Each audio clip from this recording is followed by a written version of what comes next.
Telangana CM Revanth Reddy మాట్లాడుతున్నారు. ఇప్పుడు live చూద్దాం. మొదట మనము స్మరించుకోవాల్సిన అవసరం ఉన్నది, గుర్తించవలసిన బాధ్యత మన మీద ఉన్నది. ఇక రెండవ తరం శ్రీమతి ఇందిరాగాంధీ. ఇందిరాగాంధీ అంటే ఒక ఉక్కు మహిళ. ఈ మహిళా స్ఫూర్తి ప్రపంచ దేశాల ముందు ఈ దేశాన్ని తలెత్తుకొని నిలబెట్టే విధంగా ఒకనాడు రాచరికాలు, రాజభరణాలు, జమీందారులు, జాగీర్దారులు, భూస్వాముల చేతుల్లో లక్షలాది కోట్లాది ఎకరాల భూములు ఉన్నప్పుడు అధికారం వాళ్ళ చేతుల్లోనే ఆయుధమై పేదలను హింసిస్తున్నప్పుడు ఈ దేశ ప్రధానమంత్రిగా బాధ్యత చేపట్టిన శ్రీమతి ఇందిరాగాంధీ గారు రాజభరణాలను రద్దు చేయడమే కాదు, భూస్వాముల దగ్గర, జమీందారుల దగ్గర ఉన్న కోట్లాది ఎకరాల భూములను ఆనాడు ఈ ప్రాంతంలో నిరంకుశ నిజాం సర్కార్కు వ్యతిరేకంగా సాయుధ రైతాంగ పోరాటం చేసి భూమి కోసం, భుక్తి కోసం, విముక్తి కోసం యుద్ధమే చేసిన పేదల కోసం భూ సంస్కరణలు తీసుకొచ్చి భూమి రాజుల దగ్గర ఉన్న, భూస్వాముల దగ్గర ఉన్న ఆ భూములను ప్రభుత్వం గుంజుకొని అసైన్మెంట్ పట్టాల పేరు మీద లక్షలాది ఎకరాలను దళితులకు, గిరిజనులకు, ఆదివాసీలకు పంచిపెట్టి భూమి హక్కును ఈ పేదలకు అందించిన గొప్ప నాయకురాలు శ్రీమతి ఇందిరాగాంధీ గారు. ఈనాడు జరుగుతున్న పరిణామాలు చూస్తున్నాం, యుద్ధాలు చూస్తున్నాం, యుద్ధాలలో భారత ప్రధానమంత్రుల లొంగుబాటును చూస్తున్నాం. కానీ 1971లో ఇండియా పాకిస్తాన్ యుద్ధం జరిగినప్పుడు యుద్ధంలో పాకిస్తాన్ను ఓడగొట్టి బంగ్లాదేశ్ను విడగొట్టి అమెరికా ప్రెసిడెంట్ను భారత్ రాజకీయాలలో మీరు కలగజేసుకోకండి, కలగజేసుకుంటే భారతదేశం ఊరుకోదు అని అమెరికన్ ప్రెసిడెంట్ను హెచ్చరించిన భారత ప్రధానమంత్రి శ్రీమతి ఇందిరాగాంధీ గారు. ఈనాటికి ప్రపంచ దేశాలలో ఈ దేశం యొక్క గొప్పతనం, గౌరవం, నాయకత్వ లక్షణాలను చాటి చెప్పిన ఉక్కు మహిళ శ్రీమతి ఇందిరాగాంధీ గారు. వారిని స్మరించుకోవాల్సిన అవసరం ఈ దేశంలో రాజకీయాలలో ఉండే ప్రతి ఒక్కరికి, ఈ యువతరానికి అవసరం ఉన్నది. ఇక మూడో తరం, ఆ తరం గురించి నేను చెప్పాల్సిన అవసరం లేదు. మూడు పదాలు, ఎన్టీఆర్. ఈ 3 అక్షరాలు నీతి, నిజాయితీ, నిబద్ధత, ఉక్కు సంకల్పం కలిగిన నాయకుడు ఎవరైనా ఉన్నారు ఈ దేశంలో అంటే తెలుగు జాతి గర్వించదగ్గ బిడ్డ ఎన్టీఆర్. డాక్టర్ బాబాసాహెబ్ అంబేద్కర్, శ్రీమతి ఇందిరాగాంధీ, అన్న ఎన్టీఆర్ ఈ భారతదేశ జాతి రత్నాలు. ఈ జాతి రత్నాలు ఈ దేశం ఉన్నంతకాలం, మానవుల మనుగడ ఉన్నంతకాలం వారి కీర్తి ప్రతిష్టలు, వారి నిర్ణయాలను మనం స్మరించుకోవాల్సిన బాధ్యత ఈరోజు మన అందరి మీద ఉన్నది. మిత్రులారా, ఈనాడు ఈ కార్యక్రమం తీసుకుంటున్నప్పుడు చాలా మంది చాలా రకాలుగా మాట్లాడుతున్నారు. కాంగ్రెస్ పార్టీ ముఖ్యమంత్రి, పిసిసి అధ్యక్షుడు ఎన్టీఆర్ గారి విగ్రహాన్ని ఏ విధంగా ఆవిష్కరిస్తారు, లేదా ఎన్టీఆర్ గారిది ఆంధ్రప్రదేశ్ హైదరాబాదు నగరం నడిపొడ్డున ఎన్టీఆర్ విగ్రహాన్ని పెడతారా అని కొంతమంది మాట్లాడుతున్నారు. ఈ రోజు నేను స్పష్టంగా ఒక మాట చెప్పదలుచుకున్నా. కులాలకు, మతాలకు, ప్రాంతాలకు, భాషలకు అతీతంగా ఈ దేశం గర్వించదగ్గ నాయకుడు ఎన్టీఆర్. ఆ ఎన్టీఆర్ స్ఫూర్తి హైదరాబాదు నగరం నడిపొడ్డున వారి స్ఫూర్తితో పరిపాలన అందిస్తున్న మా ప్రభుత్వం అమీర్పేట్ చౌరస్తాలో, మైత్రి వనంలో ఈ దారిలో వెళ్లే ప్రతి వాడికి ఒక స్ఫూర్తిని నింపడానికే ఈ రోజు వారి విగ్రహాన్ని ఇక్కడ మేము ఆవిష్కరించుకున్నాం. ఇది విగ్రహం కాదు, ఇది ఒక స్ఫూర్తి, ఇది ఒక గొప్ప అనుభూతి. ఒక ముఖ్యమంత్రిగా ఎన్టీఆర్ విగ్రహాన్ని ఆవిష్కరించడం అంటే నాకు జీవిత కాలం గుర్తుండిపోయే ఒక మధుర సంఘటన. ఎవరు ఏమనుకున్నా, ఎవరు ఎలాంటి విమర్శలు చేసినా నేను జడవదలుచుకోలేదు.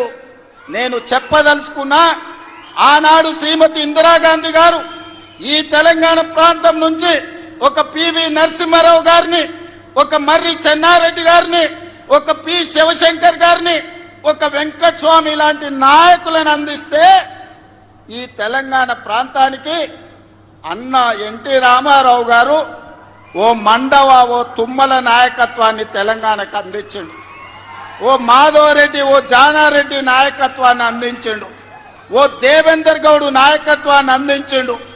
ఓ కడియం సిఆరి, ఒక మోత్కుపల్లి నరసింహుల లాంటి నాయకులను ఈ తెలంగాణకు అందించిండు. అంతెందుకయ్యా, ఈనాడు ఉపన్యాసాలు ఇస్తున్న బీఆర్ఎస్ నాయకుడు కల్వకుంట్ల చంద్రశేఖర్ రావుకి రాజకీయ భిక్ష పెట్టింది ఎవరు?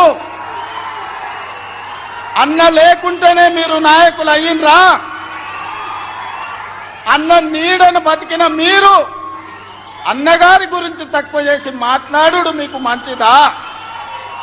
వారే కాదు, వారి పేరు పెట్టుకున్న వాళ్ళు కూడా ఈరోజు నాయకులుగా చలామణి అవుతున్నారు. ఆయన ప్రోత్సాహం ఇచ్చి, ఆయన భుజము తట్టి, ఆయన అవకాశం ఇచ్చిన ఓ తుమ్మల, ఓ మండల, ఓ మండవ, ఓ జానా, ఓ మాధవరెడ్డి, ఓ దేవేందర్ గౌడ్, ఓ కడియం సిఆరి, ఓ మోత్కుపల్లి నరసింహులే కాదు, తెలంగాణలో నాయకత్వాన్ని వహిస్తున్న కల్వకుంట్ల చంద్రశేఖరరావును కూడా ఎన్టీ రామారావు గారికి గుర్తించే రాజకీయ అవకాశాలు కల్పించిన సంగతి ఎవరు మరవద్దు. ఇది చరిత్ర. ఇంకొంతమంది ఆయన పేరు మీదనే చలామణి అవుతున్నారు. కొంతమంది నకిలీలు ఎప్పుడు ఉంటారు. వాళ్ళ ఆలోచనలు ఎట్లుంటాయో కూడా మనం చూస్తున్నాం. అందుకే ఇవాళ మిత్రులారా, ఈనాడు మేము అందిస్తున్న ఇందిరమ్మ ఇల్లు కావచ్చు, ఆనాడు ఎన్టీఆర్ గారు మొదలుపెట్టిన పక్కా ఇళ్ల పథకమే ఈనాడు ఇందిరమ్మ ఇళ్ల పథకమని నేను ఈరోజు గర్వంగా చెప్పదలుచుకున్నా. ఈనాడు 3,24,00,000 మంది సన్న బియ్యం ప్రతి పేదవాడు దళిత వాడల్లో అన్నం తింటున్నాడంటే, సంటి పిల్లలకు బుక్కెడు పువ్వ తినిపిస్తున్నారంటే ఆ స్ఫూర్తి వెనకాల అన్న 2 రూపాయల కిలో బియ్యం పథకం ఉన్నదని నేను ఈరోజు చెప్పదలుచుకున్నా. ఇవాళ మేము ఇందిరమ్మ చీరలు ఇస్తున్నాం ఆడబిడ్డలకు. పండుగ పూట నాడు పెట్టే మేము చీర సారెగా భావించి ఈనాడు పాలపిట్టల లెక్క ఈరోజు మా ఆడబిడ్డలు చీర కట్టుకుంటున్నారు. దీనికి స్ఫూర్తి ఆనాడు ఎన్టీఆర్ జనతా వస్త్రాలు పేదవాళ్ళకు అందించి కూడు గుడ్డ నీడ అని ఎన్టీఆర్ ఏదైతే ఆలోచన చేసిండో ఆ స్ఫూర్తి ఈనాడు మా ప్రభుత్వంలో అమలు చేస్తున్న సంక్షేమ పథకాలలో కనిపిస్తుంది. మీరు ఒక్కసారి ఆలోచన చేయండి.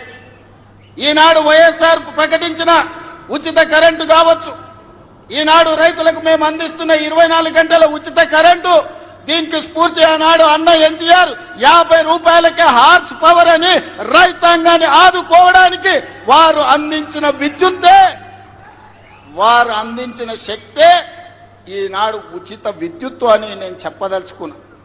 ఇవాళ మిత్రులారా, ఆనాడు ఎస్సీల కోసం, ఎస్టీల కోసం, మైనారిటీల కోసం అమ్మ ఇందిరమ్మ పాటుపడితే బలహీన వర్గాల కోసం అన్న ఎన్టీఆర్ పాటుపడ్డాడు.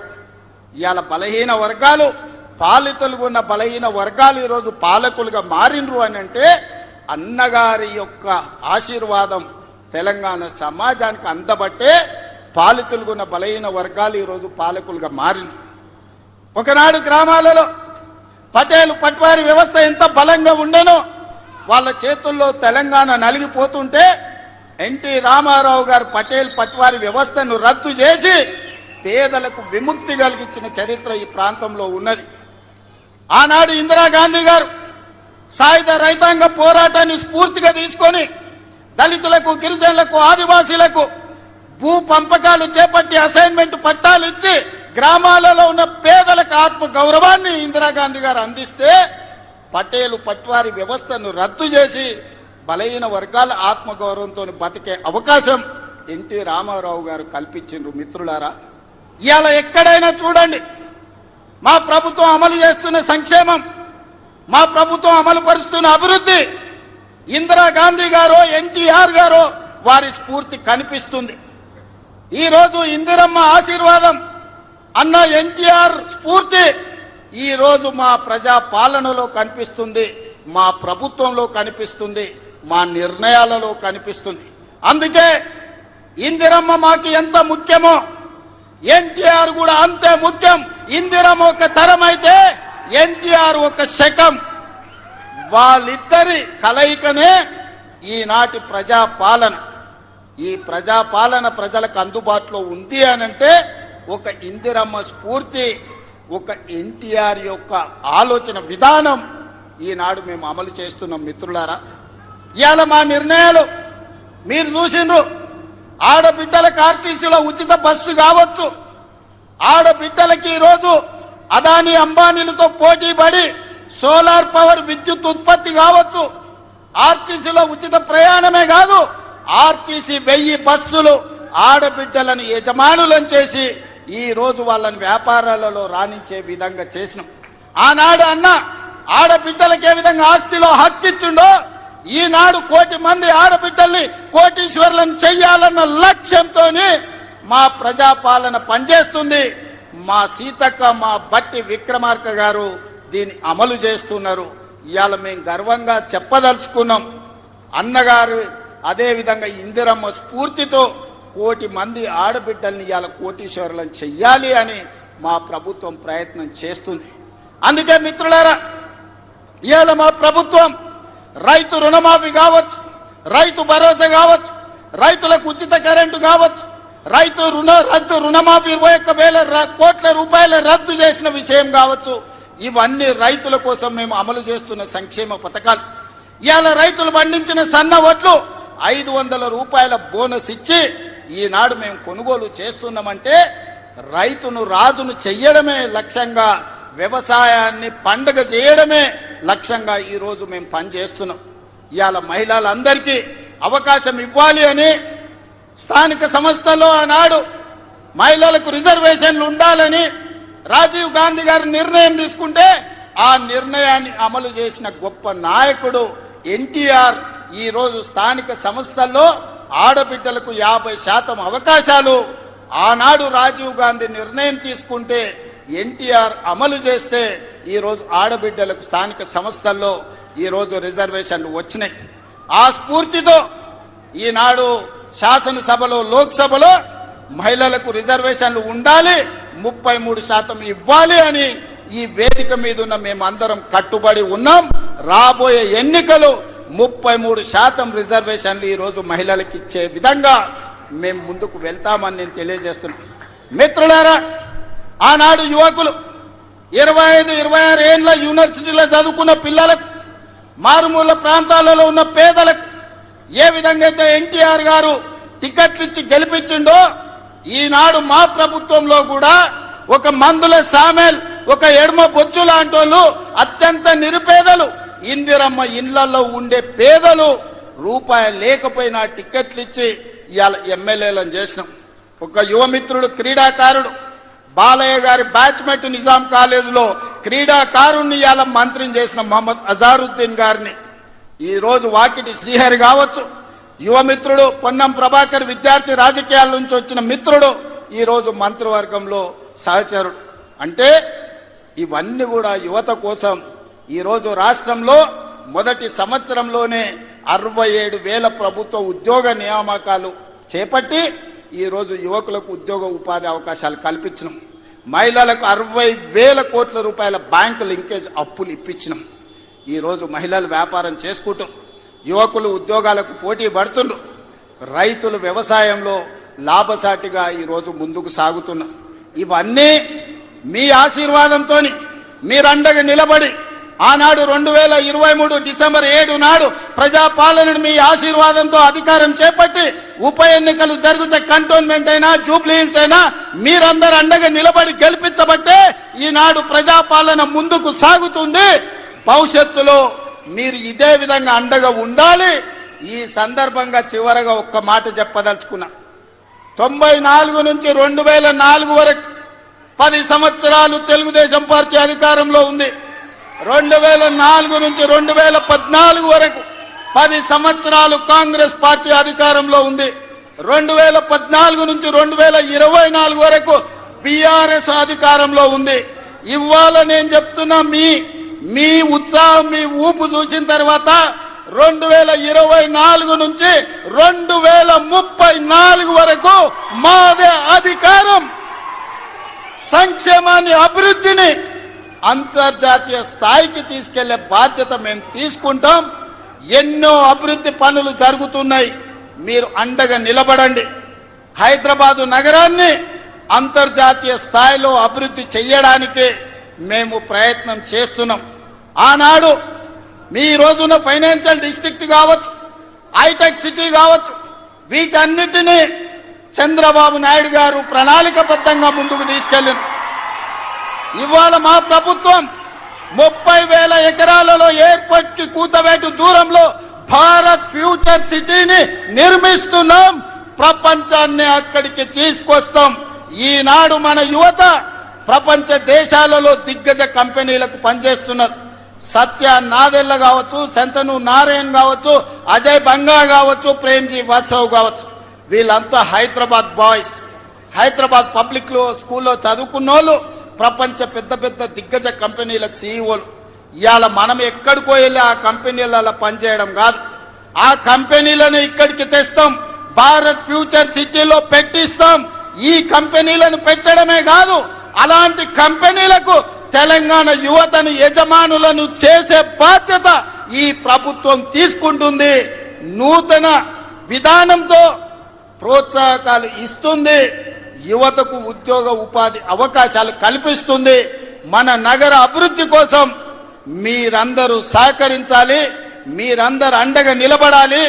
ఇంత గొప్ప కార్యక్రమాన్ని ఏర్పాటు చేసి ఈ కార్యక్రమాన్ని ఒక స్ఫూర్తిని నింపే విధంగా ఒక ఇందిరమ్మను, ఒక అన్న ఎన్టీఆర్ ను స్మరించుకునే వేదికగా మార్చినందుకు మీ అందరికీ మనస్ఫూర్తిగా ధన్యవాదాలు, కృతజ్ఞతలు తెలియజేస్తూ మీ అందరి దగ్గర సెలవు తీసుకుంటున్న మిత్రులారా.